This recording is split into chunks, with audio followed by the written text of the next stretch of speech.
Spoiler Sleepover is sponsored by Gore Clown Shop. Do you love all things horror? Books? Movies? Podcasts? Of course you do. Well, come on down to goreclown.com. Original artwork by an indie horror fan for indie horror fans. Use code SLEEPOVER at checkout to save 15% on your whole purchase. Oh, and did we mention? Gore Clown is the only place to get official Spoiler Sleepover merch. So don't forget to use Sleepover to save 15%. Stay indie, suckers!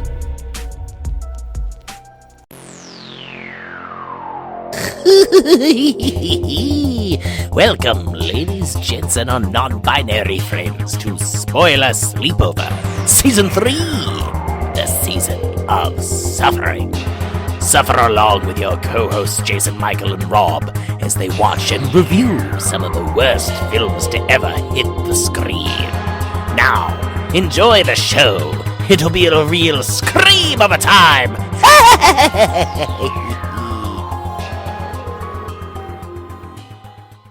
Welcome, ladies, gents, and our non-binary friends to the very end of February with Friends. As you can tell, February in the winter has hit me hard, so you're going to hear soft and sultry NPR Jason Michael tonight.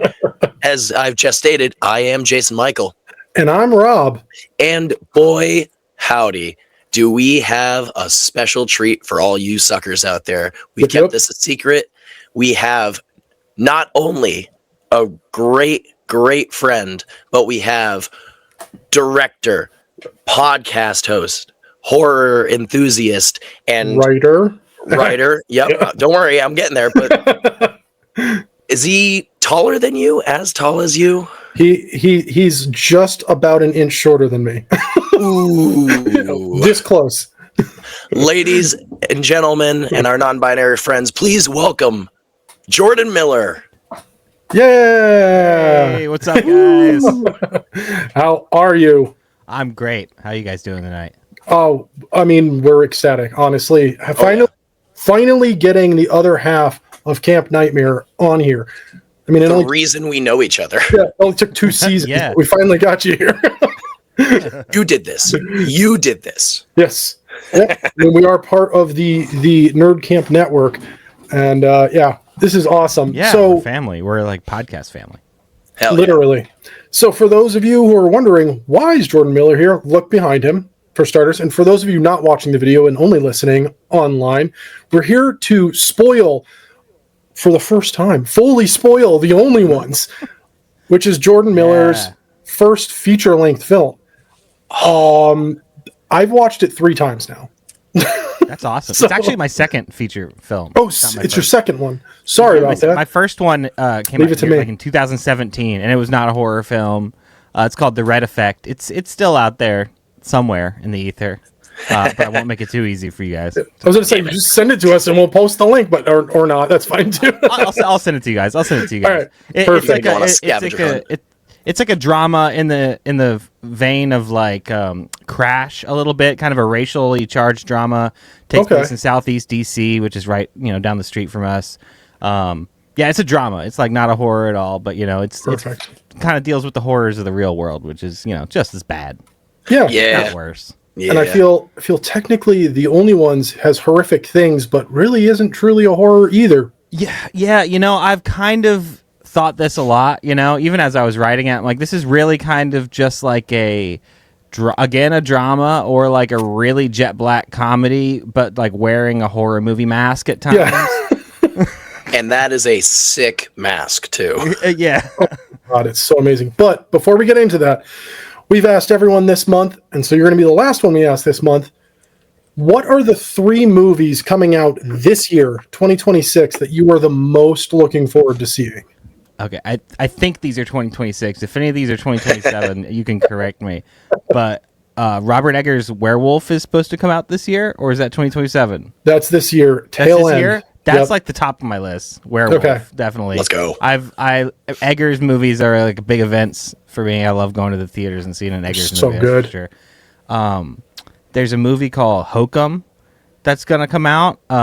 It's the director of Oddity. Okay, all right. And it's gonna star Adam Scott, and I literally know like nothing about it, but like I thought Oddity was really great. And, Yeah, Oddity's and, fantastic. like, that guy has done a couple movies, and they're super original every time. So that one, I guess, because I don't know anything about it. That's why I'm most excited about it. And Brad. then Lee Cronin's The Mummy, based on that like little teaser they just posted, that like shot right up to the list of like my most anticipated movies, because I'm really into the concept of like modern day remakes of these really hard classics, like the 40s classics, right? And I think like Nosferatu was like perfectly done.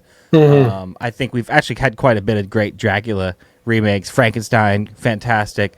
The Wolfman, like not really it. Like, now here's the thing. I actually think it's a good werewolf movie, but it's not the Wolfman. It's not like, That's fair. you know, That's if 100% you want a fair. good like retelling of the Wolfman and like that story, then I think they did a good job with Benicio del Toro. But I would love to see a really great modern telling. I feel the way I was discussing this with JB the other day, man. Like the Wolfman was like not the Wolfman. It was like just some wolf guy. You know, Should rename it The Wolf Guy. it was Wolf guy. It was just some wolf guy. It was like a good werewolf story, but it's not like a Universal Studios The Wolfman.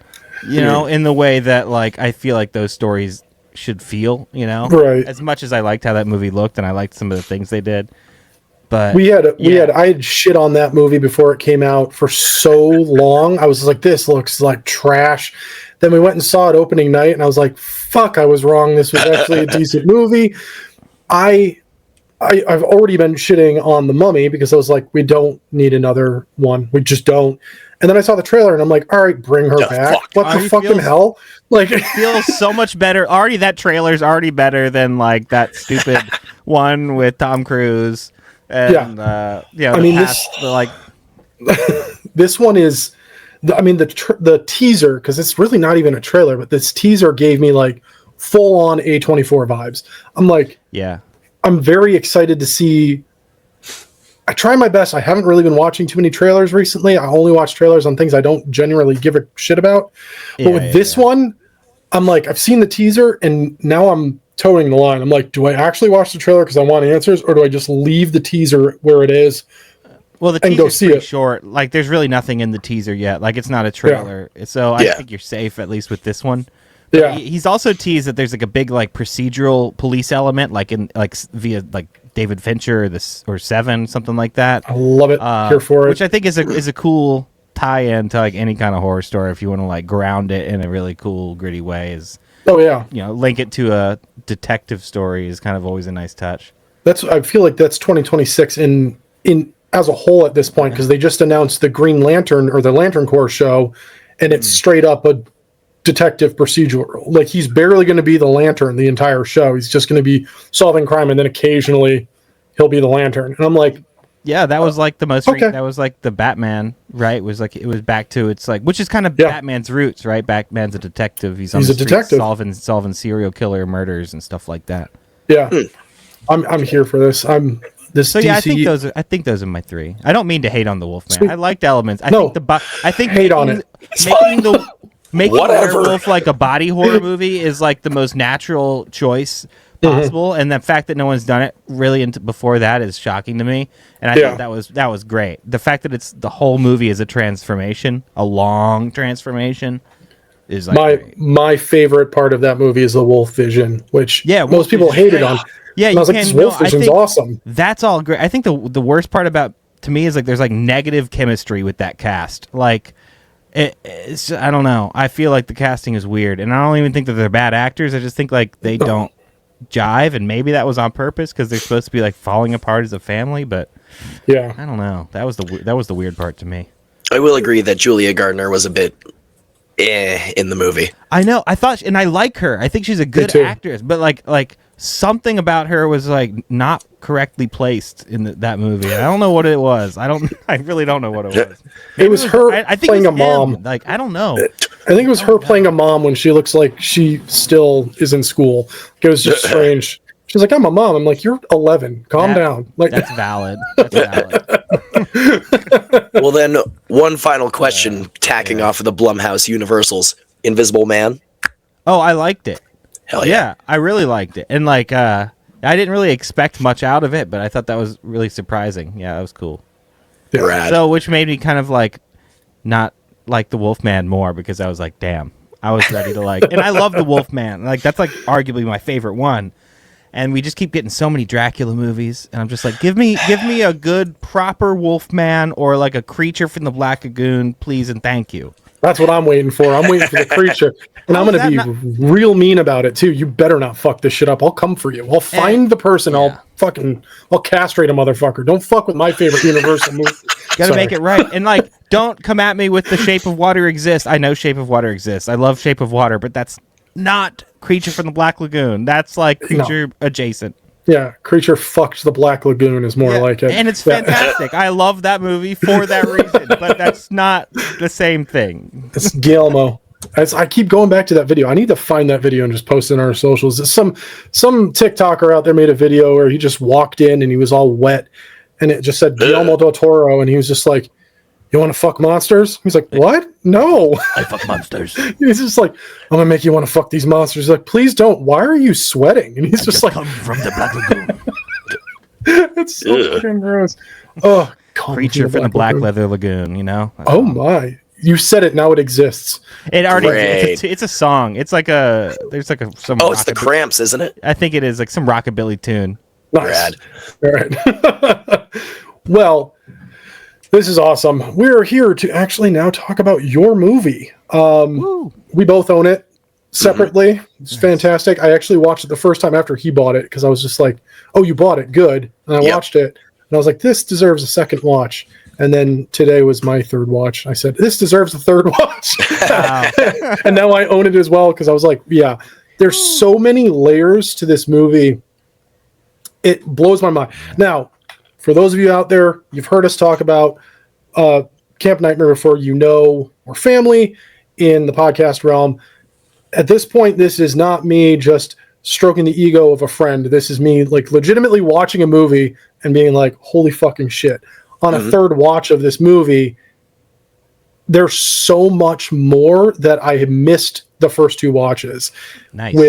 With characters just they show their hand real early in the movie. Yeah, they do. And I missed it in the first two watches. And this third watch, I was like, oh fuck. I was like, somebody's already unhinged. And it just you casted everyone so perfectly too. Every actor that plays their role does that role to justice and then some. It is unbelievable. You did fucking fantastic with this movie. Thanks, man. I adore my cast. I'm huge fans of every single one of those people. Yeah, I mean, one of the greatest cast members is only in the movie for like 2 seconds playing pinball, and she killed it too. Yeah. With a very familiar looking hat too. That's right. She's wearing that hat. Which it was like definitely not wintertime, but I'm like, you know what? Whatever. Fuck it. Yeah. If like someone finds it and some's that, and like they find it, it's just another Easter egg, which there's quite a few of. Yeah. Was that at Spinners? That was at Spinners, yeah. Which they've been trying to move to a new location for quite some time. So that version of Spinners is no longer in existence. I'm glad I got to see it before it was gone. Yeah. That was Living forever and the only ones. God, we had so many extras. That was a fun night. There's a lot of people in there. I mean, that's what it looked like when I was there, but there was no cameras around. Now, I wanted to watch this for the first time before we recorded. So I was waiting for this night to watch it right before. And at the very end of it, like, I went into it, very not, it's Jordan. I know he's going to make a great movie. Like, I loved 3. That was great, the little short film. But I was like, I can't, just go into it and being like, it's Jordan, it's going to be great. I got to go into this with a non-objective lens. Yeah. And at the end of it, I went, he did a great job. Jordan did a great job. Good job, buddy. You get a pat on the back. It was tremendous. Like, seeing your influences and the little Easter eggs and seeing like different things that you pulled like influence from. Like there's a little bit of Texas Chainsaw in there. There's a little bit of What Feels Like the Hills Have Eyes in there, things like that. And I'm just watching like this is a horror fan's movie. Yeah. And it's great. Thanks, man. It's also like kind of what I imagine is like we also live in a world where like we've seen all of these movies. So this is like the world where like our collective paranoia is like just preys on us a little bit, and like like we kind of fall into the traps of the things that we've seen on TV or seen in other scenarios. I mean, there was a lot of stuff that I was expecting to happen that straight up didn't happen. Yeah. Like the curveball of Boneface. In the very beginning, I was like, "Oh, this is how we're starting." and the big hope was like if somebody had watched the trailer or knew anything about the movie and they saw it in the theaters, that they would have like a panicky moment that they have walked into the complete wrong picture. That's awesome. So before, as we always do, with a little synopsis for The Only Ones. We have a group of friends' plans unravel when a string of misfortunes spirals into bloodshed. Trust crumbles as the survivors are forced to confront harrowing the truth that sometimes the deadliest threats come from within. Ooh, I honestly, the entire this entire third season, the season of suffering, that's the most accurate synopsis we've ever read so far. Some of them have been like, kinda, and then the rest have just been absolutely not. I literally look up every episode, somebody else, like somebody who watched the movie rewrote a synopsis. I'm like, see, this is it. Most studios are just like, we'll throw it against the wall, whatever sticks, I guess we'll put out. Something happened. This was perfect. Did you write the synopsis for this yourself? Yeah, I wrote the most of that, and then the distributor the reason why. Kind of like massaged it a little bit to like make it a little better. But yeah, that's the core of it was me, and then the distributor kind of made it more distributory. That's perfect. Oh, that's awesome. So yeah, it starts off, we get a backstory of a family that, everybody was driven out of the woods. And oh, by the way, if you haven't seen The Only Ones, first off, go watch The Only Ones. We'll wait. How was it? Was it good? Yeah. All right, good. That was about enough time. Yeah. So if you don't want us to spoil it, go watch it, come back and listen, because you're not going to want to miss this episode, because we have the man himself. Damn it. I'll answer whatever questions. Oh, I have questions, but they're mostly, fun questions, not like, why did you do this? How dare you? Good. Okay.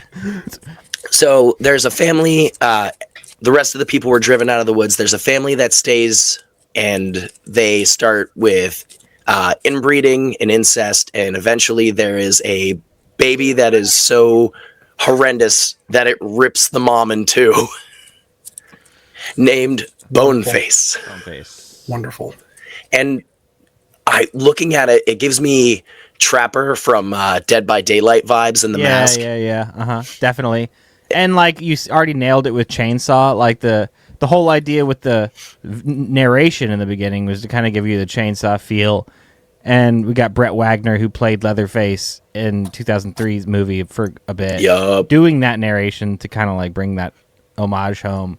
But also, like, the core of that story, is very much what Chainsaw was about: a family who was economically displaced because their jobs were replaced by machines, right? So they all lost their jobs, and our little backstory is about moonshiners who were like trying to make their buck during Prohibition, and they're like forced out of their livelihoods, and like the lone family that remains, resorts to whatever means necessary to survive. So it's Chainsaw. Hell yeah. That's perfect. I mean, it also gives me Victor Crowley vibes too, with the whole like the kid's hideous.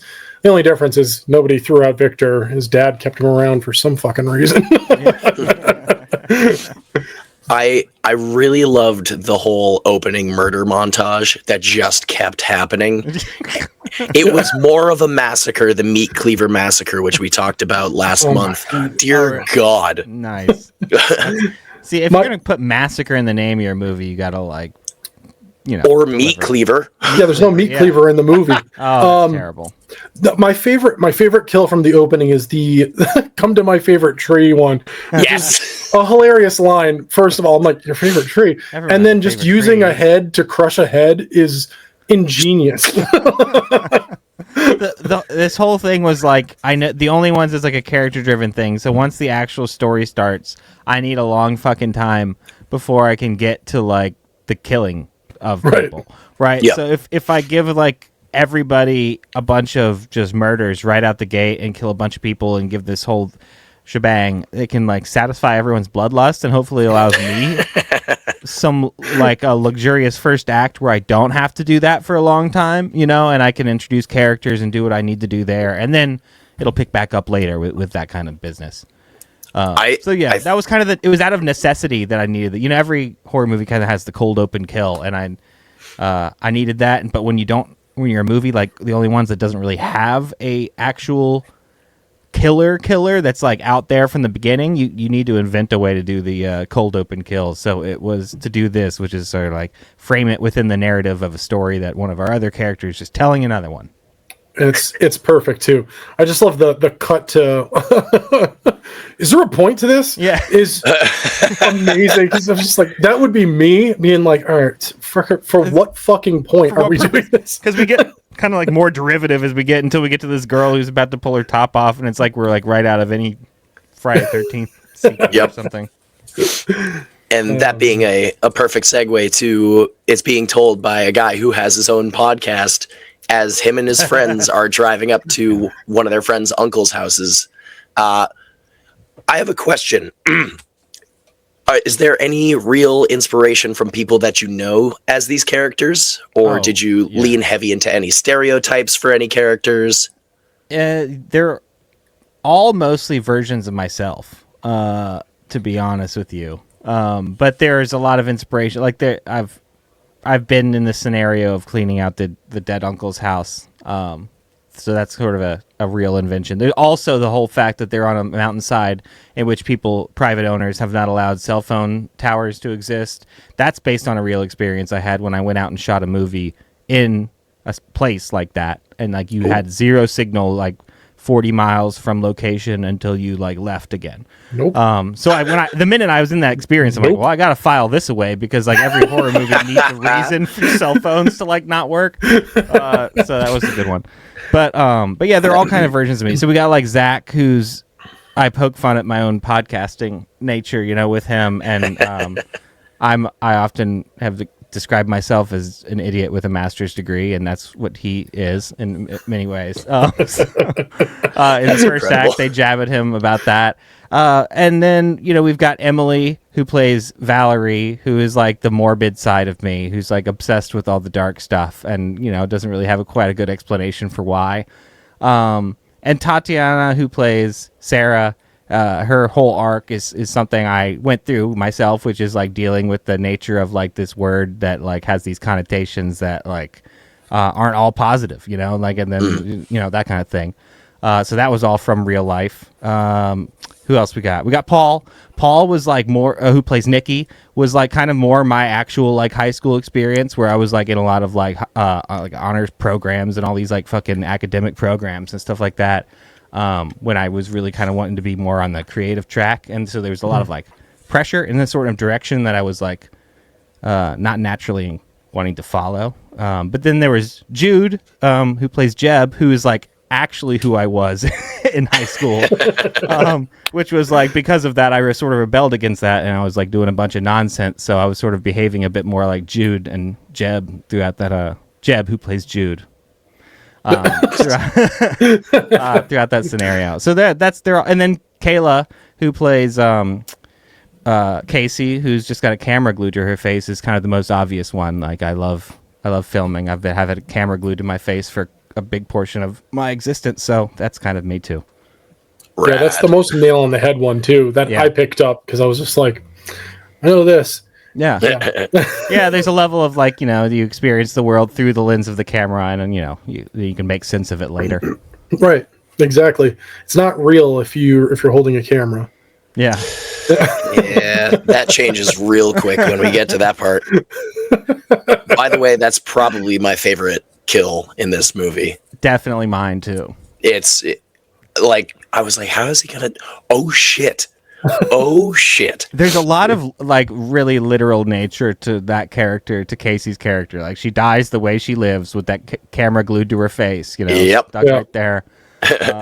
Yeah. So good. So good. So our cast of characters arrive at a gas station, and again, playing to horror movie tropes, playing to things that you love, and it's like, all right, yep, 40 unleaded, please. And then Zach, who pops up from the back, just, hey, is there anything we need to worry about on this mountainside? Like anything For it. we as any, young teens need to worry about? And he's like, no, you're good. He wants it so bad. From the beginning, he wants it. And even the other guy shining the shotgun in the back is just like, Rain. and you got the music going in the background, like, oh shit, what's it gonna be? No, you're good. Yeah, rain. That's Rain. Jim Crut from Dawn of the Dead, the original Dawn of the Dead. Oh shit. He's the helicopter zombie, gets the top of his head lopped off. Oh hell That's yeah. Mr. Jim Crut. That's him. That's amazing. He's great. That's incredible. So they continue up the way. They park a whiles away from the house because it's a dead end. There's no way to actually get up to the house. So they all grab the necessities, beer, probably the beer, and they go about their way. We come up to the house, which the first shot on the inside, I was like, Texas Chainsaw. Fucking Texas Chainsaw right then and there. But the door is open. Ooh. Where is this house located? Yeah, this is out near Shenandoah Valley, West Virginia. So like kind of close to Shepherdstown, if that means anything to anybody. But like, it's near the Eastern Panhandle, West Virginia. Okay. Yeah, I was wondering. So I was like, this doesn't look like Maryland or. It's a mixed bag because we have some Maryland stuff in there, but most like a lot of the woods stuff, even when they're like some of the kill stuff that happens in the woods later and in the beginning, is all in Maryland. But then all the drone shots are in North Carolina, and then we have almost everything else is in West Virginia. So there's kind of like it's like everywhere and nowhere, but it's just general East Coast, variety. Did you shoot any of the wood stuff in Burkittsville? Please say yes. No. Damn. If you want me to say yes, I can say yes. I want the truth. Yes, we did. Yeah. That'd have been wild to just be like, all right, so we're gonna go shoot today, and you grab two people, and you're just like, we're going out to Burkittsville. I'd been like, hey, no. I've shot in those Burkittsville woods numerous times. I've done quite a few music videos out in those woods. I did a short film out in those woods. I used to live like right there. I used to live like less than a mile from those woods. I was brought out there to go see Burkittsville. I was so happy to go see it. Oh, okay. Well, cool. That's great that you liked it.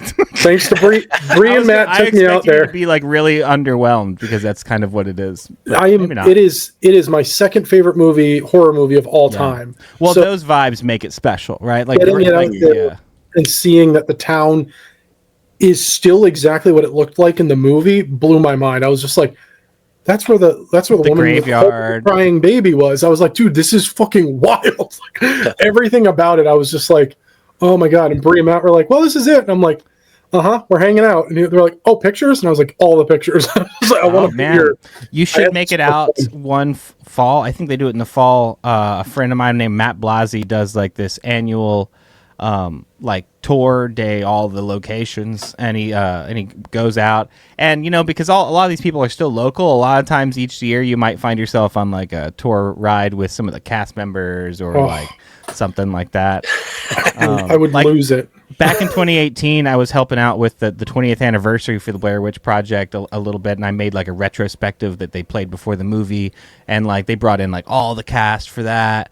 And then, like, the next day, like, every single person from the movie went on that tour. And then it was just like them and, like, eight like, tourists who were just like, what? Just, like, randomly on this tour with, like, everyone from the movie. Like, luckiest people ever. That's cool. So amazing. Yeah, I want to get back out there. We're working on something. Hopefully we'll be out there sooner than later. So, And Frederick Horror Fans Group that like does the screenings out like right there, right in Burkittsville, like outdoor sort of bring your chair and watch a horror movie outdoor. That's like right in Burkittsville. Ooh. Yeah, Chris O'Brien had actually told me about that he went to he's gone to quite a few of them, but he was like, dude, next time you're here. And I was like, They're fun. I would love to. I would love to watch that in the woods. I'd be pissing myself the entire time, but it's the only horror movie that still scares me. I don't understand it. Oh, it's terrifying. I do understand it because it's scary as fuck. Yeah. So an overarching theme of season 3, which one other movie besides the only one with beautiful opening nature shots. Yeah, usually they wind up being absolute shit. But this and Let It Snow from, what was that, 2020, I think? 2020, yeah. Let It Snow is unbelievably good. Yeah, we've noticed that a lot of indie films... What is Let It Snow? This is a horror movie? Yes, it's great. It's so good. We had no idea what it was. It's great. It's so fucking good. You want to feel isolated and desolate and terrified for somebody else and yourself at the same time. This is the movie. It's so good. Christmas themed, or is it just like winter themed? Winter themed. Light bit of Christmas. It takes place at Christmas, but that's like only because of you see a Christmas tree in the lobby of the hotel. Oh, right. Which the hotel is. Nosferatu is a Christmas movie. Gotcha. Fair. Yeah, fair enough. So yeah, the door to the house is open. The crew goes in, or Nikki and Jeb. Sorry, Jude. Jeb plays Jude. Jeb plays Jude. It even confuses me. You know? Nikki and Jeb plays Jude go in, which also he has a gun straight the fuck up out of nowhere, and it's like, oh, cool. So that part was not influenced by me when I was young. I've never been a gun person. Yeah, when you said life. Sure. Yeah. But I had friends who were. I definitely hung out with like a crew of friends, and there was a couple of them who were absolute kind of gun nuts. And so there you know them, you know them. Yeah, I have friends like that too. We go into the house again. Major Texas Chainsaw vibes. Nikki is sweeping downstairs. Jude goes upstairs, and we see a door open upstairs, and we're like, okay, what's about to happen? We see someone move in there, and we're like, oh, Boneface. Yeah. It's happening. It's kind of like, there's all these like important like horror slasher movie moments you have to like hit, if you're going to, especially if you want to do what I did, which is subvert like as many things as you can, you also have to like hit a lot of them too, and like do a lot of them. And like, this is the big one when they go into the house, is like the crossing of the threshold. Which again, like we're back in Chainsaw, like Texas Chainsaw is like one of the greatest like threshold moments ever. All these shots from inside the screen door when they're like outside, and it's like, do they go in? Do they not go in? And once you go in, everything in the movie changes after that, right? That's like sort of with like the catalyst. Like you don't go back to your real life after you sort of go past the threshold. Yeah, and after what happens in this, there's no going back for anybody. Yeah. Like even if more people survived, shit went south real quick. We find out there's squatters living in the house. They've been out on like a couples therapy session. Therapeutic camping trip, yeah. Yep. And what happens, but Jude is literally pointing the gun in their face, ready to shoot them. And at first I'm like, oh, he's got good trigger discipline. His finger's off the trigger. Mm-hmm. And then just, motherfucker, I swear to God. I know. It's like, oh my God. So the squatters leave. The promise they'll never come back. Nikki takes, I think, Zach with him to go check out the rest of the house while the squatters walk away, and they see their van. And the husband, I don't remember. Do we get their names? You don't really actually get their names spoken. They do have names, and they're in the credits. But it's James and Ryder is the couple. But James is played by Christopher Enlow, and Ryder's played by Nancy Ann Ritter, who was in the first Scream movie. Yes, nice. That's a face that I recognized. She's wonderful. These characters are. You get a very quick development of their relationship. Yeah. I don't know how you managed it, but like I feel for him, James. I feel for him deeply. They're not bad guys. I'm out villains. Here to like find myself more, and I'm like, dude, I get that. Like but then he just goes, fuck it. I need to man up, and he fucking slashes the tire on the van, and I'm like, that's you went the wrong direction, man. Yeah, he's got a healthy dose of like toxic masculinity, so he's like kind of it's all misdirected, right? He's like, he's clearly not been making right choices. They decide to break into this house. He's like thinks that this is a good idea. I mean, but like like you said, like we don't have a lot of time with them, so it was like kind of important to show that like they're not villains. They're not like serial killers who you need to be afraid of, that kind of thing.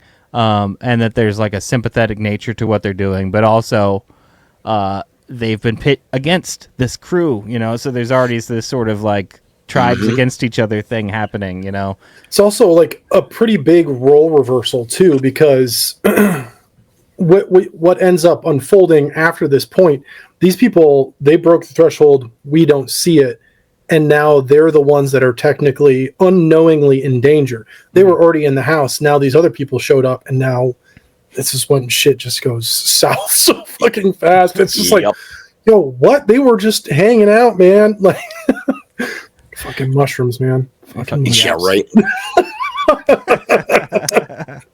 So we get some foreboding shots with a bow and arrow as Judd comes out with at least the bow part, and drawn back. If you let that go, the bow would have broken. Don't dry fire a bow. God damn it. Jude. Fuck. Jude. You got it. Yeah. Judd, also, Jude. to be fair, like the wingspan for that bow was like humongous. So like there was no like world in which he could pull that thing all the way back anyway. That was a big bow. There's a recurve. Yeah. There's a recurve bow. I was the only person who was experienced with shooting at all. I don't know anything about guns, but I shot some bows in my time, and so like I was responsible entirely for the safety of that bow and stringing it de-stringing it every day. That's amazing. Pardon me. As we continue, we get a nice. I loved the lighting at the campfire of just the flickering flame on everybody's faces. We get a little bit more, in-depth characters. Was it only firelight, or was there more lights around? No, there was like most of the flickers not coming from the fire at all. There is a practical fire, and that is there, but we have like about a 4-foot tube, a quasar tube, sort of like mounted on a C-stand, like 8 feet above the fire. That's going, and it's on a flicker setting, and we've got some of that happening. Like I think two tubes sort of happening practically. So actually, most of the light on their faces is from that, and then we have like a 300 watt light that's like pointed backwards at the house, just so we have like a little bit of detail on like the house still there. And then we started shooting that scene early enough in the evening that the sun wasn't quite down, so in the wide shots you can still see the detail of like the clouds and the sky and that kind of stuff. That's so cool. That was the first night of shooting. That was the first thing we shot. Really? Yeah, wow. The first thing. There was good connection with the actors. Yeah. Yeah, 100%. Did they do like spend any time together beforehand? I know a lot of like films usually do that, or sometimes they'll just throw people into it and it's like, cool, act like you've known each other for years. Yeah, it was like there was a lot of thought behind that, because we started with that scene, which is night scene. So we all showed up during the day, and we knew what we were going to set up for, and we had the whole day to rehearse that kind of stuff. So like they were able to get into it that much. But then I also planned it so the van scene, the first time we actually meet the characters, is the dead last thing we shot with the whole group together. So we gave them the rest of the movie to like really hone in their vibe, and then the first time we meet them is a scene where the last scene, so they've had all that time to sort of get into that. Wow, that's really cool. Behind the scenes. Oh, that's awesome. From here, people start to split off after Jude brings out some mushrooms, which mushrooms and guns, great combination. Yeah, great combo. This is also, I think, the other important moment. There's like the 2 threshold moments, and this is like they toast and they kind of mark the last time this group is ever together for the rest of the entire movie, right? There's no going back to this moment again. Also, damn. Yeah, I didn't really deeply think about that, but yeah, that's true. Holy shit. After this, yeah, Jude is dispatched pretty quickly, and then from there, people just start dropping like flies. So such a fucking out of left field moment too. With that, I was so here for it. So everyone else goes into the house. Jude stays outside because he wants to watch the fire, and a good little, I see what you did there. When he's like, all right, just be careful. I don't want you falling into the fire. And he goes, don't tell me what to do. Yeah. Yeah. Ah, Makes me laugh every time. Sharp-eared listeners. a little shout out to Camp Nightmare right there. Mm-hmm. Oh, that's awesome. We go into the house, and Zach, being the podcast host, is trying to not in a way push the podcast, but he's trying to get his target audience or his target market. Yeah, he's also on. He's a little bit of drugs too. So yeah, that's right. He is taking shrooms too, and he's just kind of he's being himself. Honestly, in a lot of ways, he's like telling spooky stories and trying to get people to drink with him, but like inadvertently piss somebody off, which is also probably something that happens a lot for this guy too. I just want to make sure that I have everybody's names correctly, so I'm looking that up in the background. I like the foreshadowing that you do. Like the gun being pulled is the most obvious, and then there's that nice going back to the bow being hung up on the outside, and you pull into that so just gracefully, and you're like, oh yeah. There's a lot of these, what you in the writing you call I forget where I learned this. They call it not so secret weapons, which is basically there's the pocket knife is a not so secret weapon. Yep. The bow is a not so secret weapon. They're things that you establish in the first act, so when you come back to them later, they're naturally placed and ready to go. And there's also a very common movie thing called Chekhov's gun, which is like if you show a gun in the first act, this gun's got to go off by the third act. So I wanted to flip that around where we find our Chekhov's gun and it goes off in the first act. And then that gun is actually kind of handed around and like used, but never goes off again in this whole movie. So it leads its way into, it's like the gateway weapon into like every other thing in this movie.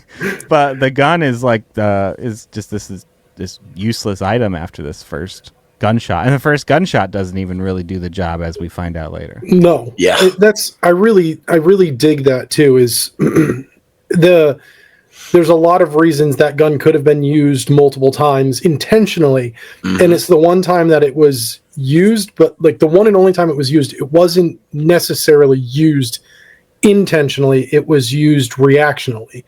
It was a reaction, not an intention, and it carries that weight for the rest of the movie. Like us as the viewer are watching this thing, we're like, we know what that did unintentionally, and anytime anyone gets it, there's that moment of hesitation, and then it's off, it's gone somewhere else, somebody else has got it, it's on the ground, whatever.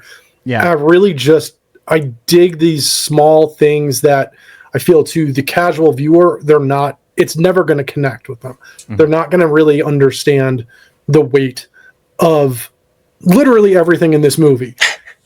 Well, you the don't weight really that everyone's want carrying, to, right? Like, hopefully, it all plays in like just in the background of a story, and it, gives it a feel. But like, I don't want someone like stopping to feel like they need to analyze things either. It should just play. That's me.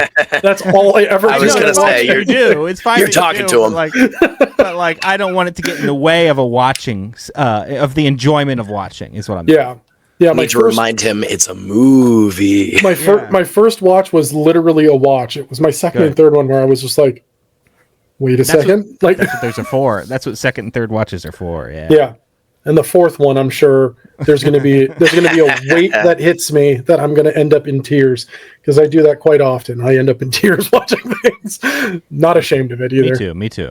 I think the in tears moment is about to happen with, if I'm correct, it's with Valerie and Sarah. Yeah. Yes. Yep. This is the couple that Valerie keeps saying that she loves, I love you, to Sarah, and Sarah never says it back. And then she goes into the story about why. It's because her parents would fight constantly, and they say they would only stay together because they love her. And then one night, Dad sent her out to take out the trash, which he normally did. And then she heard one gunshot followed by a second.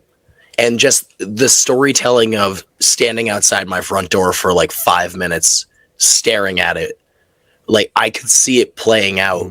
And it's like, motherfucker, he's telling a story within a story. And I can see both stories, and they're both heart-wrenchingly beautiful. And there's all these excuses. People love to use like love and things like religion and other things as excuses to do terrible things, right? So that's sort of what that whole thing's about. Yep. And basically she thought that love was a trap, and as you can see Rob's name, Valerie comforts her and says, my love is not a trap. And at that moment you're like, fuck, I don't want any of them to die. That was the goal of the whole thing, is that like most thing I wanted to subvert from most slashers at its absolute core is that a lot of most slashers, you just don't care about the characters, and you're there to root for the killer.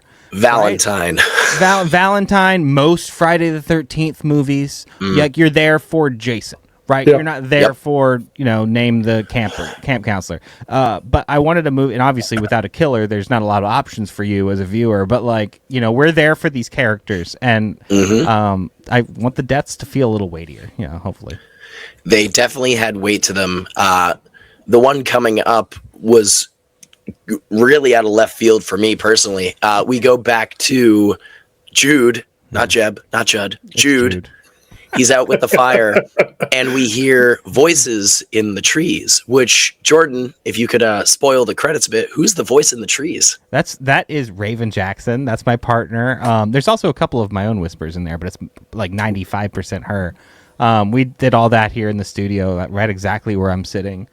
Ooh, I know. Amazing. That's where the magic happened. And that experience is 100% based on something that I did, where like some friends and I back in the day, we were actually making a movie, and we were on like an off day, and we took a bunch of like crazy research chemicals that somebody had like ordered from Canada.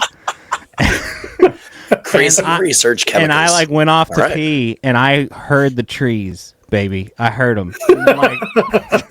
And there was this like world shattering moment where like the trees were so obviously like beautiful women dressed as trees, right?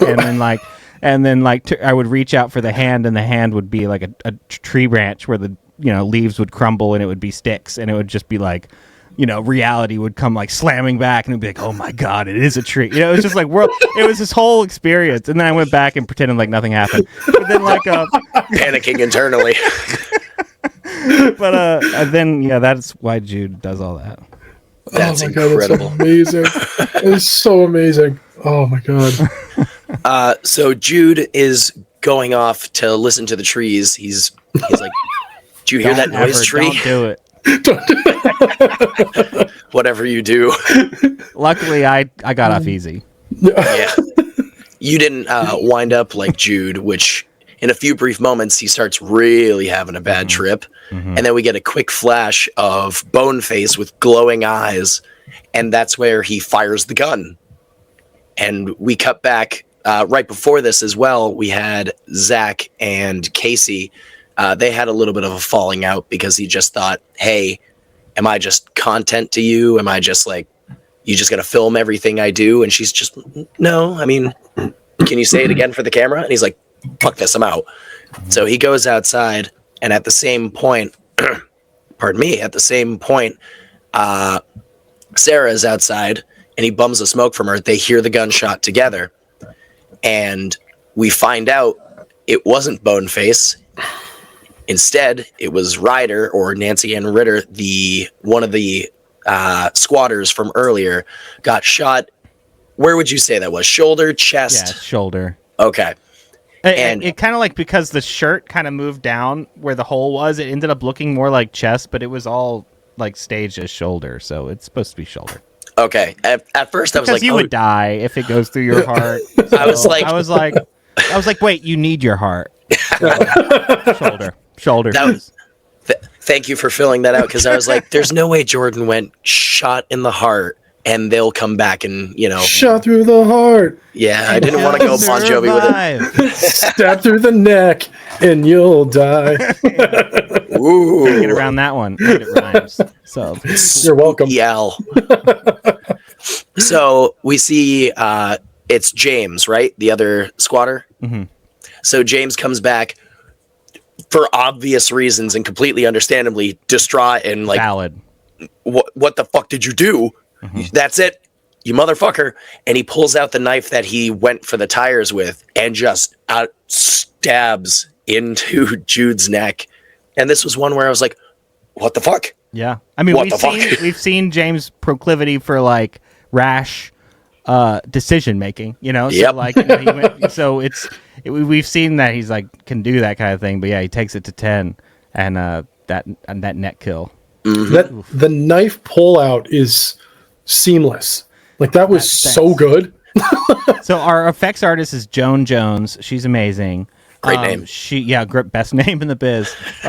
She built us. She took the hero knife, which is the sharp one, which you see in quite a few shots when it's shown in close up. And she 3D printed like duplicates and triplicates, so we have safe versions of the knife that people can swing around and stuff. And then she also made a retractable version, which is what you're seeing when he pulls it out for the neck. So that's an invention of hers. And it's so smooth. It does not look, you know, sometimes you can see you're like, that's a retractable knife, but this was like, I'm like, yo, what, how is it a fake neck? Like, where is it placed? Real like, neck. That's so good. Again, 3 watches, and I'm on the 3rd watch. I'm like, how? Our sound designer's selling it a lot with his like gross sound design there too. So he's nailed it. He's really bringing it home. And again, this having a horror movie fan make a horror movie and just knowing for a fact, practical. Yeah. Always. Was there any digital at all, minus probably the glowing eyes on Boneface? Yes, but even actually quite a little bit. But like, and the glowing eyes are half practical. I got LED lights and I put like little things behind the mask that were going. So there was a practical light there that was accentuated in post. But there's a couple little things that like I had a house number removed from a thing. I had there's a few wide shots where I could see houses off in the distance where they could theoretically go for help. So I had those removed in the backgrounds. There was like a couple practical gore elements are accentuated with some digital that I needed because there was like, you could see some of the gaps and that gaps had to get filled. So like those little stuff.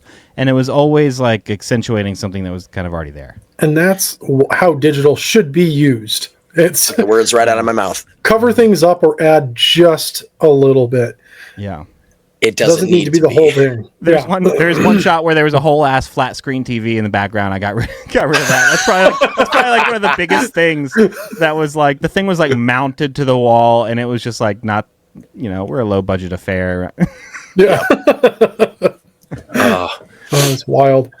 Well, James then grabs the gun and he goes up to the rest of the crew, who they all come out because they heard the shots, and Nikki comes out and he's like, all right, I guess I'll go look, turns around and there's James with the gun pointed right at him. And we're like, oh, fuck, everybody's about to get got. And if I remember correctly, are they outside when Zach comes back? Yeah, Zach. Yeah, they're all outside and Zach had gone off a few moments prior to go get flashlights for everybody. That's what it was. Yep. And Zach returns, and as Rob would say, he goes to James and says, I would like to ask you a question. May I ask you a question? Yeah, and it's a big question. And it's just right into the head. Again, the practical and the fact of it's like he's just caught an axe to the fucking head and we're watching it happen. And we see him fall and the axe is still sticking out. all gags, like when he gets hit, that's all sound design. You just hear it and he reacts, and that's just Joan Jones, our effects artist, on a stepladder with blood dripping down on his head, and we don't even see the axe. He falls and it's so fast he's just a blur, so you don't actually see the axe really until a whole separate shot in which we placed it. So it feels like it's always there, but it ain't. That's so good. That's so good. Oh my god, it's so good. Meanwhile, at this point, I'm sure Zach is still probably feeling some effect of the mushrooms, and yeah, he's having a bad trip too. Hardcore. Everyone's having a bad time. Yeah, I would argue that Jude is probably having the worst trip of them all. Jude had the worst time. Yep. They all go back into the house. They bring the body in and roll him up in a rug. And they're like, all right, let's go to bed and we'll figure this out in the morning. I don't know how the fuck you're going to go to bed after that. Bold choice, but okay. We come back in the morning and they start talking about what they're going to do. And we see a pretty cool looking shirt, the Cramps. And then we also see a Camp Nightmare one. That was the joke. There's lots of cool shirts. Yeah, no, the Pet Cemetery one that we see as well. Yeah, that's one I picked up at a record shop years ago. And the Cramps one, it is the Cramps design, and it's that Cramps artist who did that. But it's a local record shop, Record Exchange. That T-shirt actually is. Oh, wicked!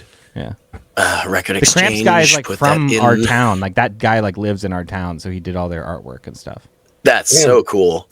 Quick question about the let's go to bed and figure this thing out. Yeah. Every watch that I've had of this, I went, Shaun of the Dead? Wait for it all to blow over? Yeah, we'll go have a pint and wait for it all to blow over. Was that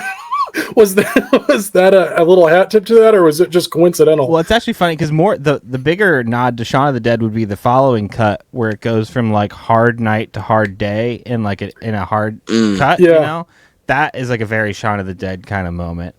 I didn't think about the other thing you just said, but valid. Claim it. We'll censor it out here. Yes. You're like, that wasn't. Yeah, all three times I was just like, that's really Shaun of the Dead of you, and I didn't even put the connection of the hard night today.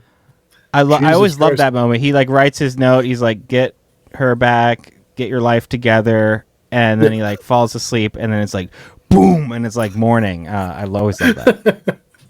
So good. This is another connection, which I don't know if it was intentional, but my brain immediately went to Tucker and Dale versus Evil at this point, where they're starting to drag the body away, and we see Ryder's still alive, and she shows up.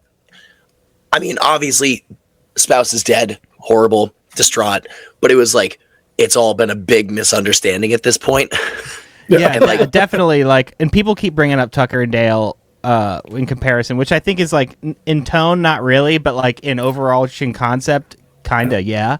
You know, in the way that it's a big, vast misunderstanding that becomes something out of control. So yeah, in that way, definitely, yeah. Yeah, the tone for this is heavy. Oh God, yeah. Tucker and Dale is hilarious. Yeah, it's like they play for laughs, right? Yeah. And like all the meetings and stuff we had with actors leading into this movie was like, we're never playing it for laughs. Like we're making like arguably funny scenarios because it's like a situational comedy kind of in ways, but we never play the jokes for laughs. You just play it like dead straight serious. Yeah. Always. And during this movie, especially at this point, I was sitting there going, no one's coming back from this. Like, no one is going to be the same by any stretch of the imagination. And I've been doing this a lot recently, and I hate it. I'm imagining myself in the movie, like, oh, how would I deal with this next situation? It's like, shut up, Jason. Just enjoy it, damn it. I've ruined you. I've ruined you. I You do it all bastard.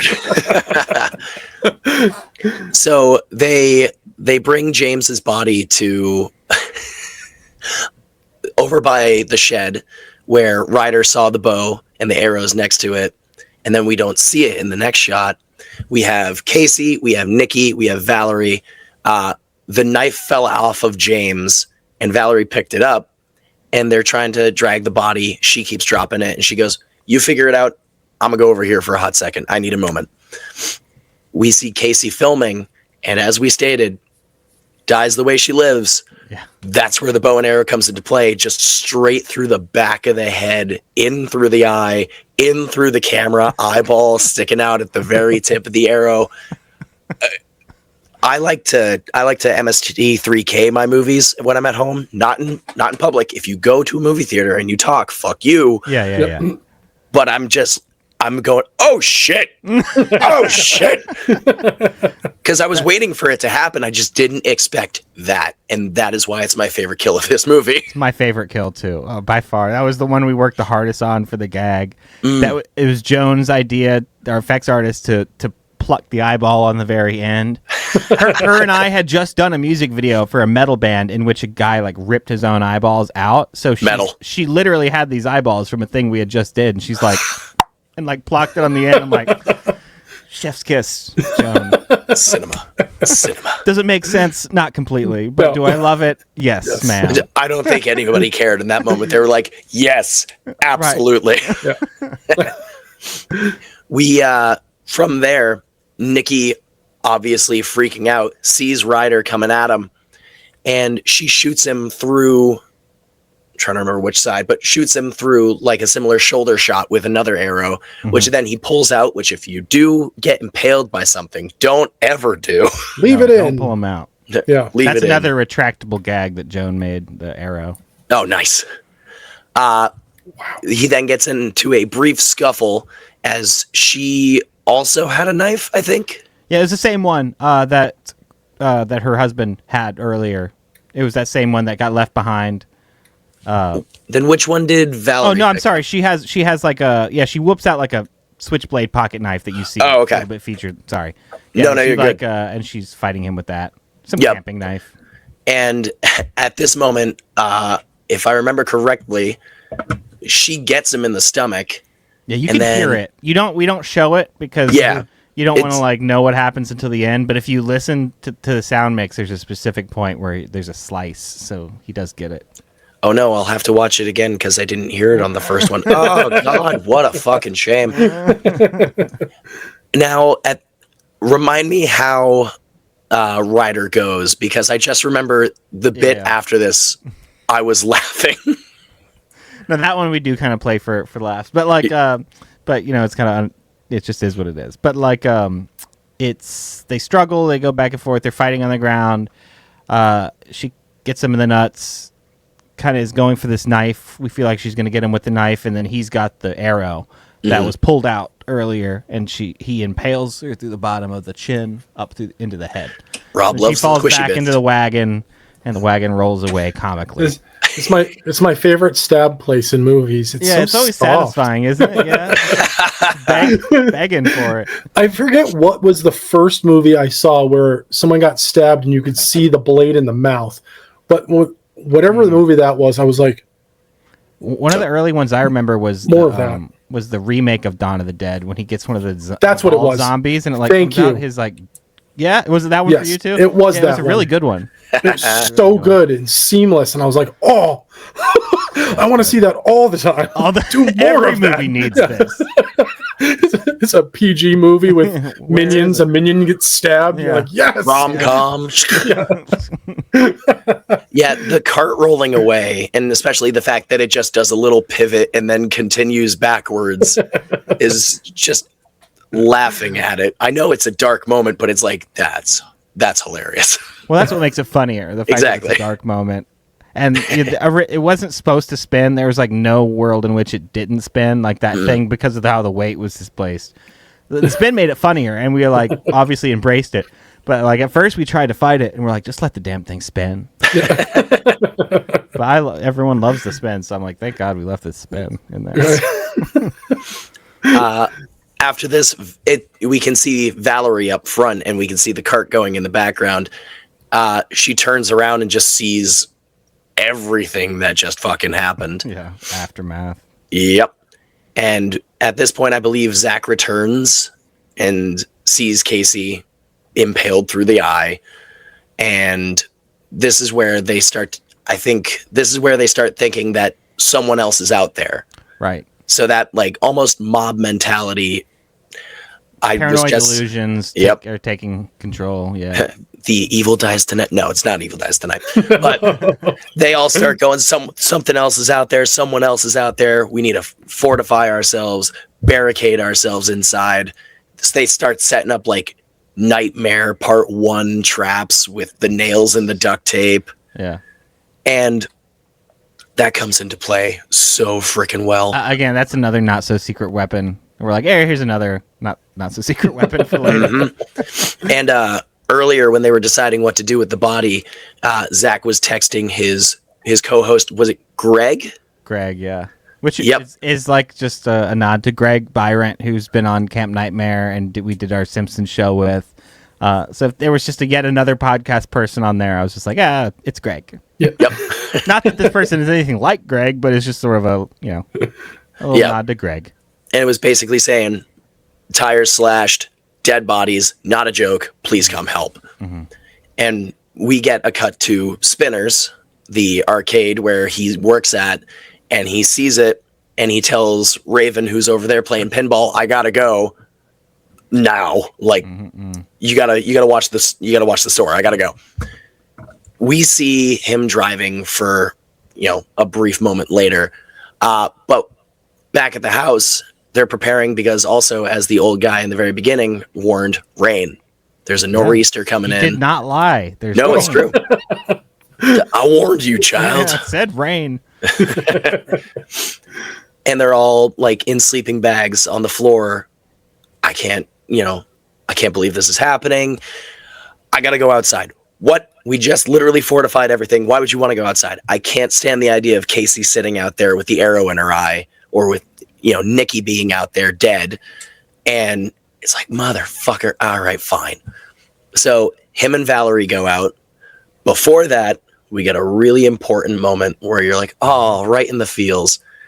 Sarah says to Valerie, I love you. And we get that nice full circle. As they go out, Valerie accidentally, or it falls out, drops the knife that she took. And this is where Zach starts feeding into that more like, oh my God, you did this. Like, why do you have this knife? This is the same knife. It's got blood on it. What the fuck? Explain that. And valid, too. Like, valid logic jump there to make. Truly. Shit's gone sideways, and your friend has a bloody knife, or your friend that you've been fighting with this entire movie. Right. She's like, you're not getting along. She's also yelled at you. An outsider within the group. She's the partner of his longtime friend. He has not known her like everybody else. So there's that difference too.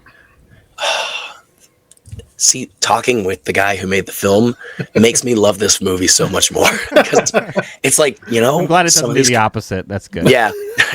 What do you rate this movie? 0. Yeah, sucks. It's going down, going further down. At this point, I believe they start to struggle. I was, again, you could tell I'm not quite well, so I had NyQuil last night. So I was starting to fade out at this point. I was like, no, I have to finish the movie. This is when the UFOs arrive. Bigfoot says, what's up? It's just the mushrooms kicks in for the viewer. Is that what was in my NyQuil? Shit. No, the popcorn's free. You have to eat it. Like, why? Why is it green? Okay, whatever. Fuck it. So, how does Valerie die? Valerie dies a little bit later. She gets a knife in the back from Zach after the scuffle. She's like called Sarah outside by calling her name. Mm-hmm. She gets a knife in the back and falls out of the picture, and then it becomes a cat and a mouse with Sarah and Zach. Yep. And then we like fully go back into horror movie territory. Like we commit to it, and it becomes cat and mouse with horror movie synthesizers, running through the woods, discovering dead bodies. All the horror movie things that are supposed to happen in a third act of a horror movie are now happening. Yeah, and this is the score straight goes Carpenter at this point too. Mm-hmm. And this is also where like Zach takes the line of "my love is not a trap" and turns it on its head. Mm-hmm. Which again, third watch, it clicked. I was like, oh shit. Because he admits, I was going to marry her. And then he's like, but I always loved you. I don't really know why I was going to do that with her. And he was in his own love trap, right? He was. Yeah.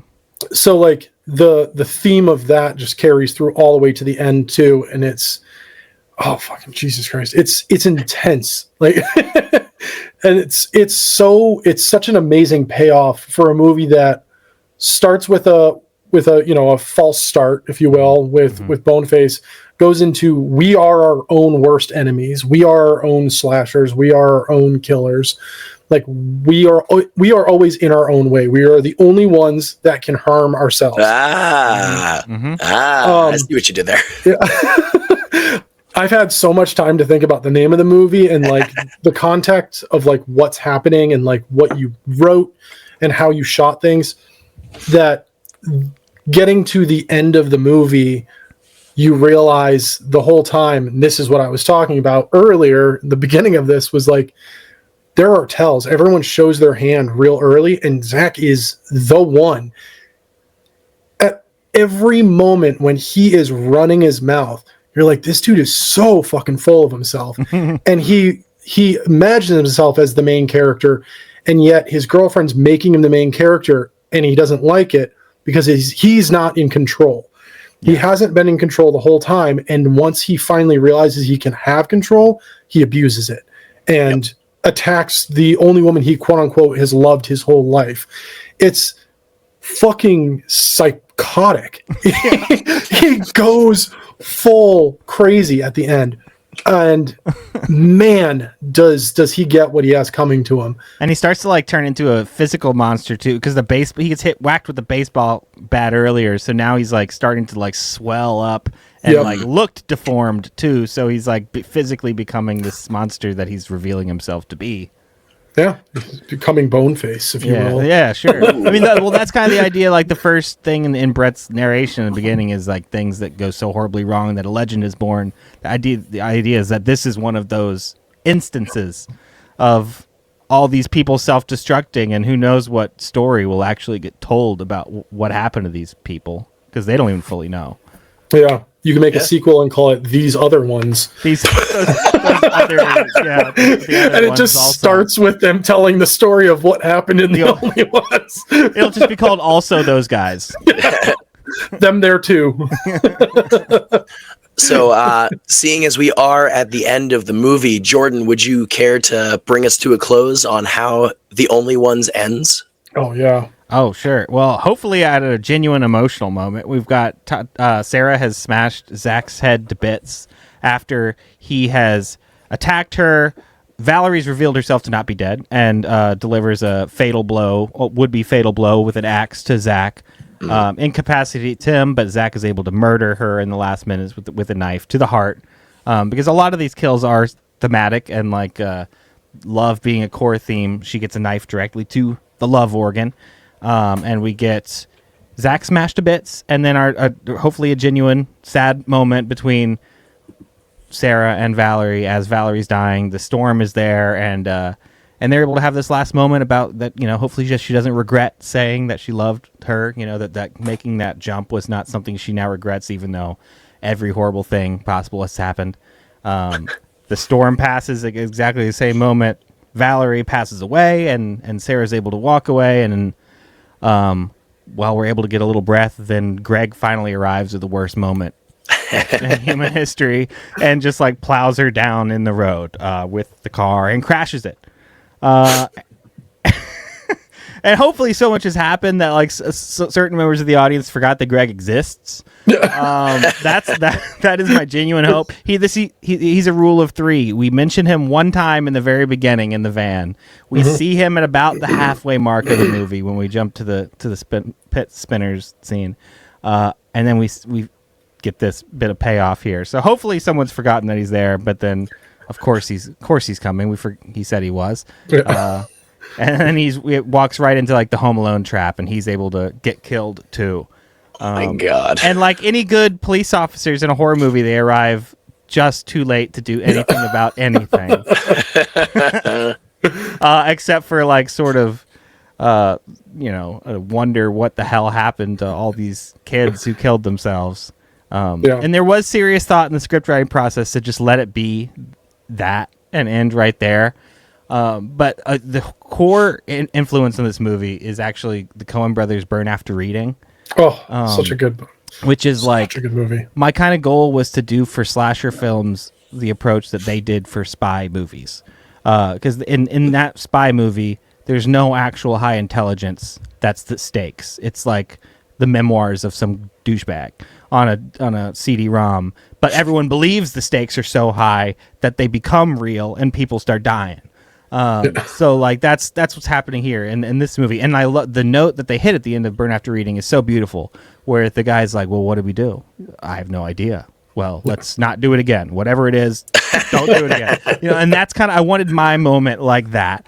at the end of The Only Ones. So, and Sarah, I feel like, has earned her survival merit badge as far in this movie. She's endured enough. She's learned to use the L word, and she's done all these things. She's earned it. She should survive. So she does survive. She waves down the cops, and they come. And then I get my sort of burn after reading moment where the cops are demanding to know what happens, and she's like, I have no fucking clue.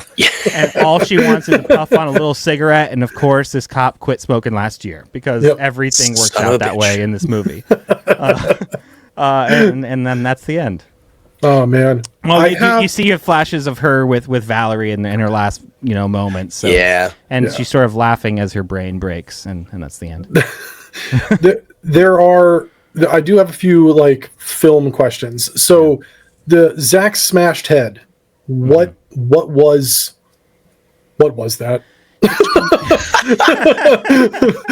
It's a composite. There's a few things. So it's the bodies, a practical dead body, fake body mannequin that we brought in that has no head, and then the head there we made on set, which is like a pile of goop, and like a bunch of hunks of like tissue paper and silicone and other things, and we made a mess on set that like looked like a pretty good smashed head. And then I brought it in the post, and it just wasn't looking chunky enough for me. So like there's a couple shots. I'm not a big VFX person, but there's a couple shots that are my VFX in the movie, and this is one of them where I took nothing's CGI in the way that it's computer generated. It's all practical stuff that's composited together. The other thing was that then I took a still image of a smashed up like fake body that had all the bone elements that I wanted. And then I composited that image into the image that we got on set and sort of added the hunks of bone and chunks back in. So it's two practical elements, but it's like 85% what we did on set. That's awesome. Yeah, I love the fact that it's not out of all of the violence that happens, it's all like kind of brief, and this is a literal flash on screen that I even third watch, I was like, oh yeah, that's right, we see the head for a second. But it's like the first time I watched it, I was like, oh, you fucking showed it. I was just like, didn't see that coming from a mile away. I was like, oh, sometimes people don't show. I wanted to show it. You wanted to see how violent it was, and it's more shocking if it's short too.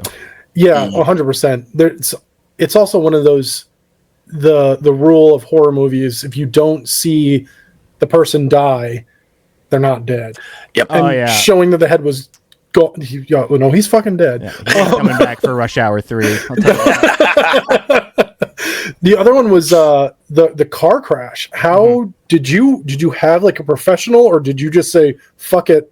Let's just fuck this car up. Like, what happened? How do you $200 $200 from Craigslist? That was probably the very last thing. No, that was the next to last thing we shot, because it was a nightmare trying to find a car to crash. Because we just wanted to buy a hunk of junk that ran just well enough to crash it, and then we were going to sell it for scraps and make some of our money back from buying the car. And then we lucked into finding our producer, Matt Burns, who also plays Greg. He has a friend who he's a mechanic. He had just repaired this old beat up Mustang from a car accident, and he's a professional driver. So we did it on his property. We had to drive out like an hour to meet him at his property, and we drove out there, and he had the car there, and we crashed that on his property, and we just shot the car crash element just right then that night, separate from all the other scenes. And he drove it, he crashed it, and he was like, I'm just going to repair it again. So, and it wasn't, it looked bad, but it sounded great, but it wasn't actually, the car was not all that damaged. One take, we crashed it. That's amazing. And Greg's character showing up, the way you were hoping people forgot about it. On all of my watches, it makes me think of Get Out, because you forget that he called his friend to show up at the end, and the dude just shows up and he's like, "Get me the fuck out of here!" Yeah, and that's what it made me think of. Trap too. It's kind of like Get Out-ish. I love. With Get Out, yeah, exactly. He shows up, and you've seen him enough times that you're like, he's there. But there's so much other stuff going on. Yeah, he's at the beginning of the movie, and then in the middle they call him, do the call, and he's still with the dog, and then he shows up at the end. Yeah. That's so good. Yeah, making the choice to let her live is one of those. I don't know. This movie is all about love and internal struggle and just trying to figure out where you stand in other people's lives as well as your own. When she gets run over or run down, or what we do or don't really actually see, I had a relief, and I was like, oh, she doesn't have to live anymore, because if she keeps living, she's going to live with this heartbreak. She lost her parents. Now she lost this woman that she loves. And I was like, oh, well, at least she gets to rest easy. And then she comes to, and I'm like, or not. Like, son of a bitch. Well, yeah, I mean, to me, there's like an element of it. She's like too strong now to die, you know. Yeah. Like, she's seen too much shit to let this jackass in a car take her down, you know. But I understand your side of it, and that's a very valid side of it. And it's also kind of like the ending of so many horror movies, right? Because there's surviving is one thing, but like living is another, like, right? Because like there's again another kind of chainsaw ending where when we see Sally taking off in the back of the car, she's laughing. Yeah. With insanity, right? That's not like joy laughs. Like that's like her brain breaking. So like, yeah, she survived, but for what? Like for what kind of existence is after something like Texas Chainsaw Massacre? And it's the same thing for Sarah, right? Like she's like laughing because she's seen hell and all this, done terrible things and seen crazy things. And yeah, she survived, but I don't know exactly what it's going to be like after that. At what toll? Man, this is I'm glad I met you. I'm glad we're friends. This is an unbelievable film. Like, this is so good. I'm still like counting down the days. When's the next movie coming out? But this is we're gonna start shooting something this year. Good. It's gonna be nothing like this movie. No. I still struggle to I guess really call this a horror movie. Yeah. I think it's a dramatic movie with horrible things happening, and you see all of it. Yeah, it's kind of like a drama thriller, and like meta slasher has been that word that people have been starting to toss around in the past few years. And that word like was not a thing when we started like writing this movie, but like as it's been further defined through more movies, I'm like, yeah, that's basically us. We're a meta slasher. Yeah, that's a great term for this. This is unbelievable. Thank you for coming on, dude. Seriously, thanks for having me. I've had so many questions, and I'm glad I've had all mine answered. I do have a couple extra questions. What I have two about the movie, and then two just for funsies. One of which I think you might have just answered. What was the most difficult part of filming this movie? Probably the rain sequence when the storm comes, because that's like we had to get a fake rain truck in to like, you know, provide the storm. So like all controlling the fake rain was a new thing that I had never done before. And it was just expensive day because of that. It was you can't do sound. You can't really capture sound while the rain machine's going. So you have to be very strategic about when to show it, when to get sound. Also, we were shooting that rain sequence way out in this area with like zero electrical access. So we had to bring out generators. So it's like all the hard stuff was like on that night. So that was probably the hardest. Making the movie's tough. Plus, it was gory. All the gore was happening there too. So it was like all the effects are smashing ahead. There's rain happening. No electrical. Nice. So yeah. My second movie question is: if you had to redo anything from the movie, what would it be? There are a couple scenes that I would light entirely differently and shoot entirely differently, but I don't really want to say what they are because I don't want them to stick out to other people the way they stick out to me. Fair enough. But that would be the big thing. Nice. Yeah, there's a couple scenes. I just like, I think everything anybody makes, you've learned things in the process, you learn things afterwards, and by the time the thing comes out, you're like, wow, would do this differently this time for whatever reason it may be. So yeah, some of those things. I had just bought that camera like right before shooting that thing too. So like I would have probably bought it a month earlier so I could have like known some of the enter more details of that camera before going in there, but it all turned out fine. You know, as they say, it buffs out. We'll fix it in post. It's fine. And since I'm doing post, I can say that with like almost no guilt because I'm only putting more work on myself. And my last two questions, one of which is, what is your horror Mount Rushmore? I've got a horror Western script that is probably the thing I would love to make most. It's definitely, I'm sitting on about 4 feature scripts that I have completed and in good shape right now. They're all very different, but the horror Western is like a gold standard for me. It's also like my love letter to Texas Chainsaw Massacre, which I see in many ways as a Western.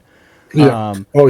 But this is like a real Western where it like takes place like right before the turn of the century, late 1800s. It's sort of like the era where America has this illusion that we've tamed a wild land, and we follow a family from one town to another, and these terrible things that happen to them in the middle of the desert on the way. Was this the thing you filmed with Daniel Roebuck? Oh no, I haven't filmed any of this. This is just a screenplay. Oh, okay. This is just a screenplay that I would love to make. Gotcha. And my last question, and it's the most basic bitch question, but I do love asking it. What inspires you, Jordan Miller? Oh, I mean, movies. Hell yeah. That's like a real vague, terrible answer, but it's also the truth. Just like I love movies so much, and so much of like how I've learned to understand the world has come through movies, how I've learned to connect to a lot of people who've been through movies. When I write movies, I understand people better and I understand myself better. And it helps me process things. Everything about movies is magic. It's great. Even if people are getting their heads smashed, there's still like a little nugget of beauty there, and I love that about movies. Excellent. Perfect answer. Right. So that's all the questions I have. Before we do go, we have 2 things that wrap up our episodes. One of which, Rob and I, we could probably agree, we have a bloody legend of the week. So like a hero of the movie, or, you know, a character, a kill, the score, or something like that. Rob and I are probably going to, you know, pad your ego a little more and say bloody legend of the week for the only ones goes to Mr. Jordan Miller himself. 100%. Thanks. Now, I want to throw one in there. Do it. Jordan, what would your bloody legend of your own movie be? Yeah. Harry Snodgrass, our sound mixer and sound designer. There we go. He is a mentor of mine from years ago, especially from my music days. He's the biggest professional on this entire production, and we were super lucky to have him. He's the guy who sound designed and mixed Aliens 3. He sound mixed Napoleon Dynamite, like Robin Hood Men in freaking tights, dude. Like this, he's an absolute legend, and he's like taught me so much about sound and how sound. Through this movie, I learned so much more. That's like working with him on the post process.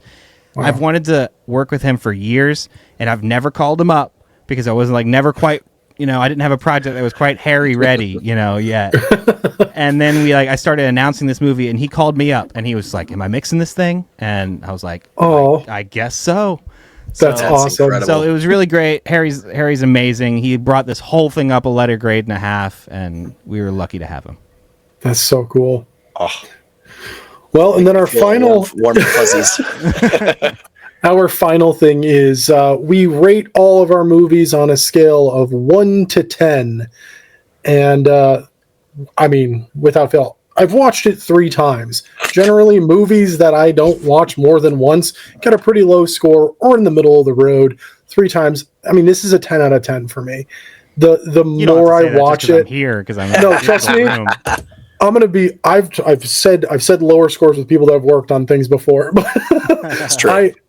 I know genuinely the fact that not only does this have rewatchability, it has, as I've been saying this whole time, the more I watch it, the more I pick up, the more I catch, the more I notice, and the more I feel for each of these characters too. This is from top to bottom. This is just amazing. Amazingly well scripted, beautifully shot. the misdirects left and right are just awesome. I mean, and the score and the ending credits song. Jesus fucking Christ! Oh, dude, the ending credit song. I'm a big fan of King Dude. So to get him to do this for me was like huge. There's a lot of stuff in this movie that I just like sweet talked people. Not even sweet talked. I would just like get to know people. I'll be your best friend. Yeah, kind of. Like, like I did that for our Rain guy. Like the fake Rain guy, took him and his wife to dinner, and I was just like, help me with some rain. That's awesome. That's so cool. And he did. He it wasn't free, but he helped us greatly.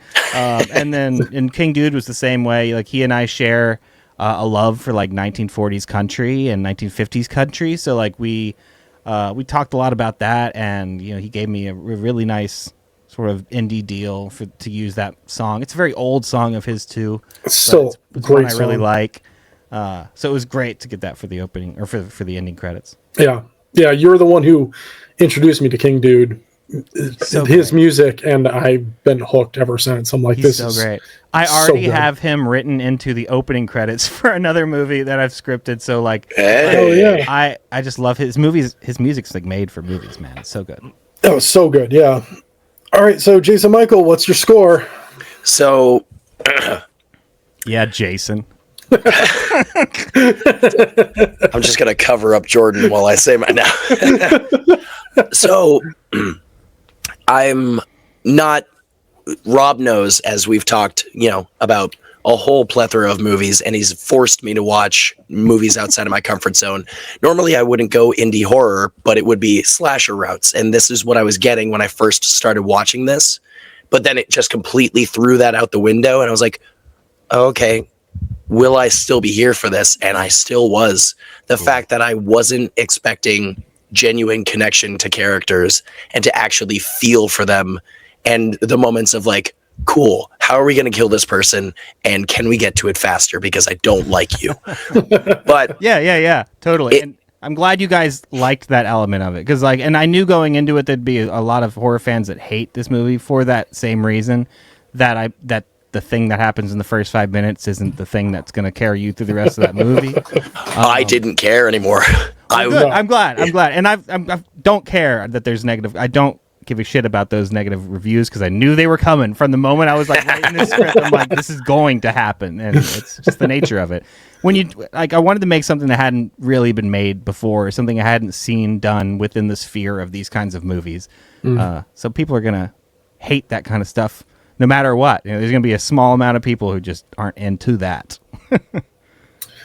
I definitely think that having that mindset makes this even better, because like at the end of the day, you made the movie, you had fun with it. That's all that really matters. It's like, do you like it? Sick.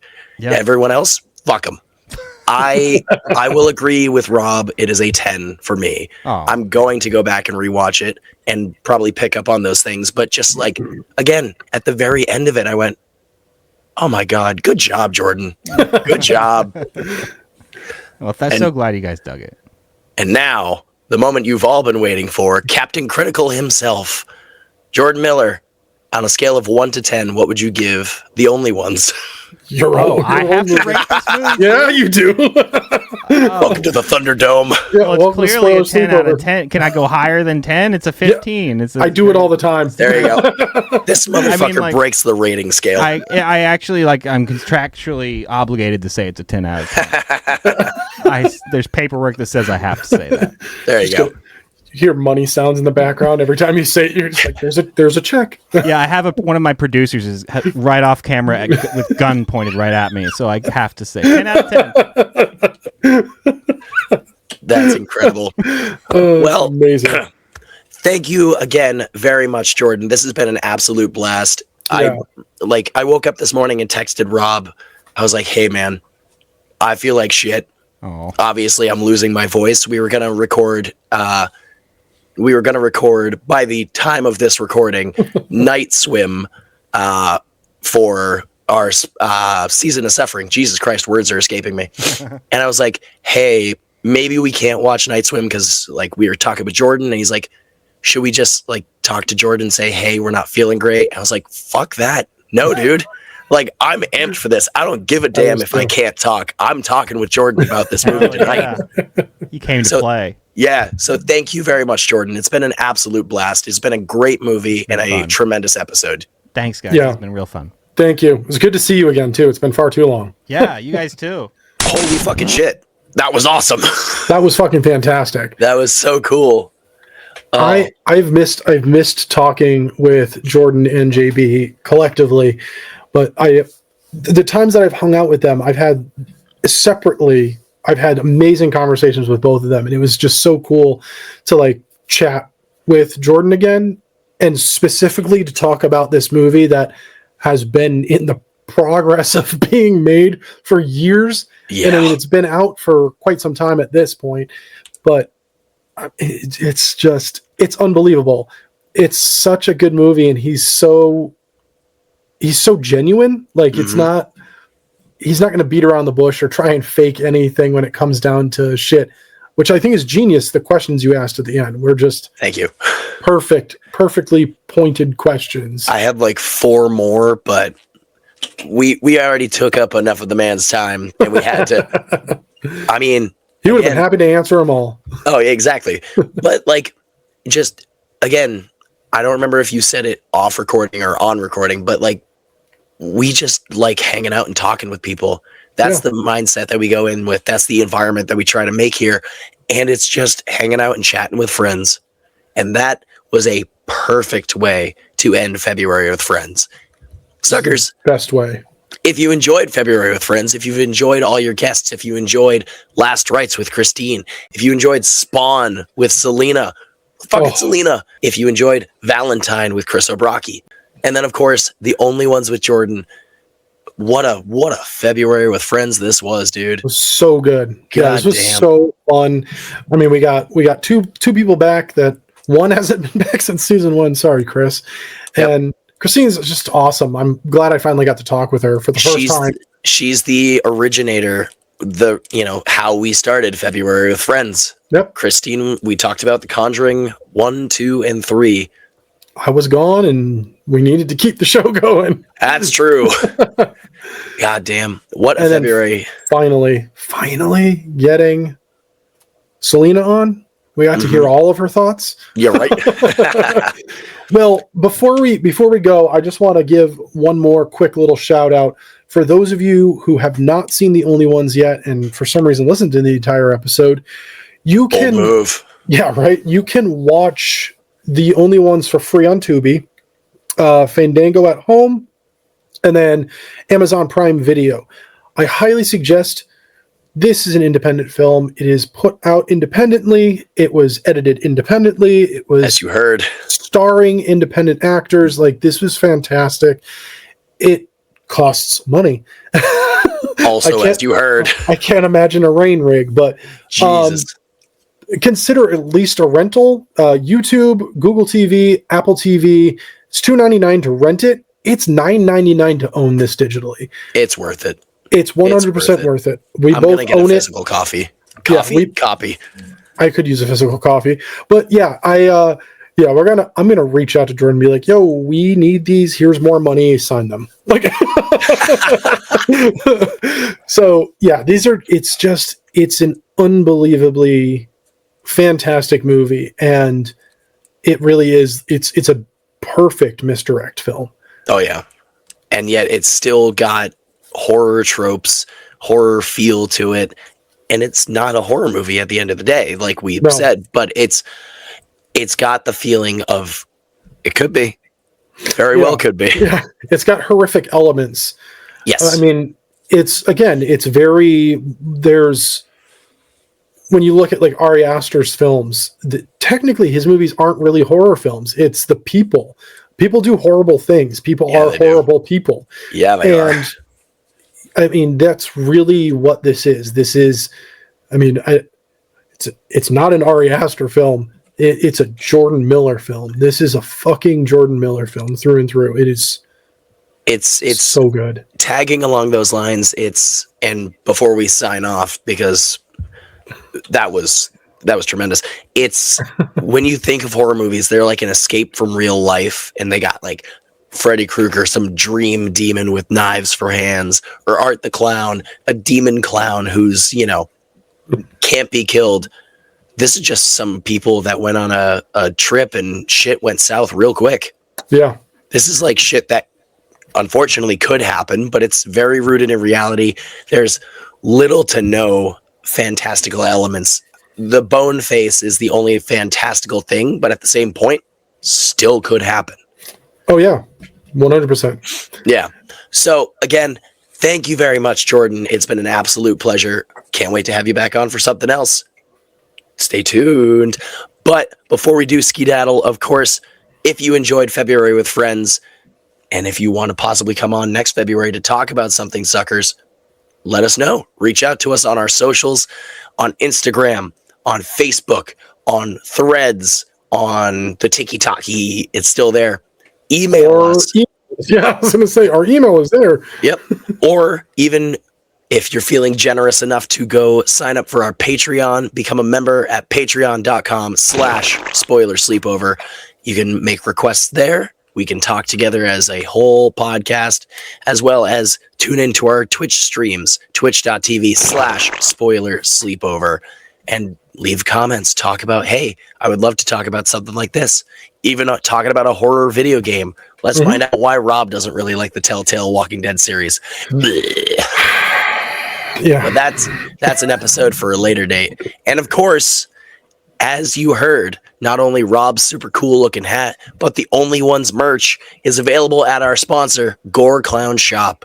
Go get some Only Ones merch. Rep this beautiful indie movie. Rep some Spoiler Sleepover merch. Yes. Wear it proud. Wear it proud. Like I do. You goddamn right. Hopefully I don't start coughing when I do it, but hey. All right. Well, son of a bitch. Rob, you want to start it, please?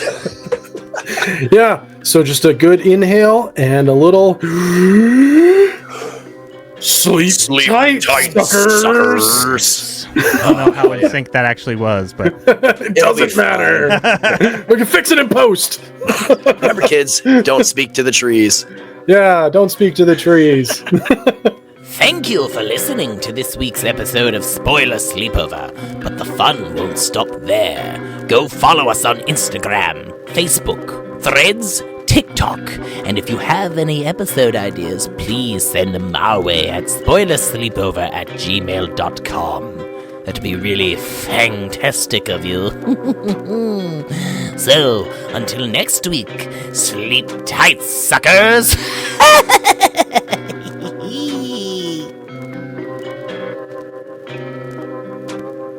Spoiler Sleepover is sponsored by Gore Clown Shop. Do you love all things horror? Books? Movies? Podcasts? Of course you do. Well, come on down to goreclown.com. Original artwork by an indie horror fan for indie horror fans. Use code SLEEPOVER at checkout to save 15% on your whole purchase. Oh, and did we mention?